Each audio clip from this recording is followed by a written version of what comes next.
അടിമാലിയിൽ ബാറിൽ വെച്ചുണ്ടായ കത്തിക്കുത്തിൽ 3 പേർക്ക് പരിക്കേറ്റ സംഭവത്തിൽ പ്രതിയെ അടിമാലി പോലീസ് അറസ്റ്റ് ചെയ്തു. അടിമാലി സ്വദേശി സനു എന്ന് വിളിക്കുന്ന സനിലിനെയാണ് പോലീസ് പിടികൂടിയത്. കോടതിയിൽ ഹാജരാക്കിയ പ്രതിയെ റിമാൻഡ് ചെയ്തു.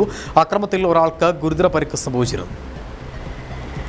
ചൊവ്വാഴ്ച രാത്രിയിലായിരുന്നു അടിമാലി ടൗണിലെ ബാറിൽ വെച്ച് കത്തിക്കുത്തുണ്ടായത്. ആക്രമണത്തിൽ 3 പേർക്ക് പരിക്ക് സംഭവിച്ചിരുന്നു.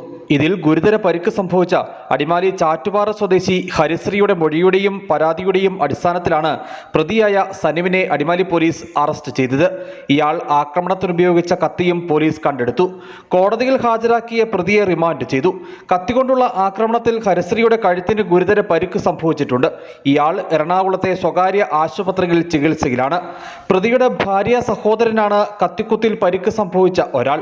ഇയാളെ ലക്ഷ്യമിട്ടായിരുന്നു പ്രതി ആക്രമണത്തിന് എത്തിയതെന്നും ഇയാളെ ആക്രമിക്കുന്നതിനിടെ ഒപ്പമുണ്ടായിരുന്ന സുഹൃത്തുക്കൾക്ക് പരിക്ക് സംഭവിക്കുകയായിരുന്നുവെന്നുമാണ് പോലീസ് നൽകുന്ന വിവരം.